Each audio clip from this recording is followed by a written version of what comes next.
you, wherever you are. And thank you, David, for all that you do for UNICEF. You've been such an inspiration to me in my work as a UNICEF Goodwill Ambassador. Like you, I'm in this for the long haul. In 2016, when I was 12 years old, I took part in the UNICEF 70th anniversary celebrations here at the UN. I'll never forget it.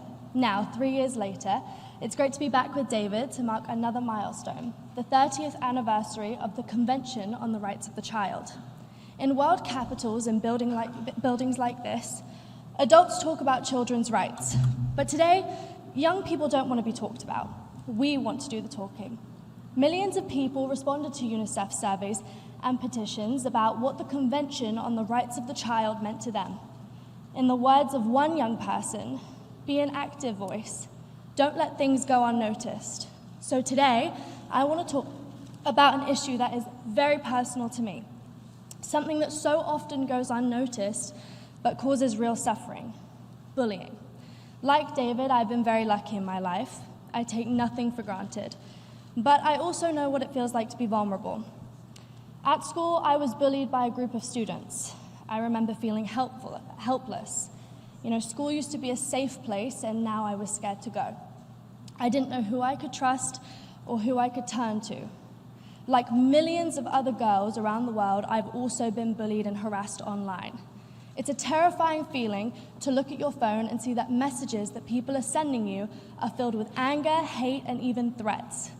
So many of these are strangers and anonymous trolls on the internet. And like all bullies, they gain their power by taking power away from others, by making them feel scared and helpless as I did. I was lucky. With the help of my friends, family, and people around me, I was able to overcome these negative feelings and take my power back. But millions of children aren't so lucky. They're still struggling in the darkness, wrestling with fear, with insecurity. Bullying and online threats are never harmless, never just words. It puts children's mental health at risk. It causes stress, and in the most extreme cases and in areas around the world where conflict and violence are daily threats, it can lead to self-harm, sickness, and even suicide. Today at UNICEF, I talk a lot about kindness, about how we can shape positive environments in schools, and how we can support each other online.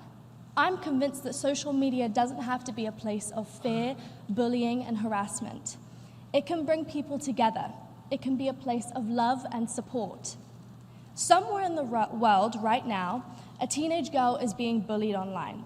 She's scared, she's vulnerable, she feels alone. My message to her is this: you are not alone. There are people who care about you, and there are people who will listen if you reach out for help. You have rights. In my role as a Goodwill Ambassador, I will continue talking about this wherever I go. I will take every opportunity to spread the word about how we can end bullying online and off. But I'm not alone about speaking about children's rights. I'm joined by tens of thousands of other young people from every part of the world demanding to be heard. In September, in this very building, Greta Thunberg, a 16-year-old girl, told world leaders an uncomfortable truth. She told them that the adults of the world had failed to act on climate change, and she's carrying that message around the world. And now, Greta's message is being echoed every Friday when thousands of young people leave their classrooms to protest the world's inaction to climate change. Young people like her are shouting for world leaders to hear, to listen, and to act. Every one of you here today can be the loudspeaker that turns our voices into real change, into policies, programs, laws, and investments that keep children safe, that make our world a better, healthier, stronger place for all. 30 years ago, Audrey Hepburn reminded us the power of the rights protected in the Convention. These rights matter, they are eternal, but they are not automatic. It's up to all of us to bring these rights to life. On this World Children's Day, let's be mindful of Audrey's words and carry her commitment forward. The children of the world are asking you to stand with us, listen to us, and renew your promises to the world's children. Thank you.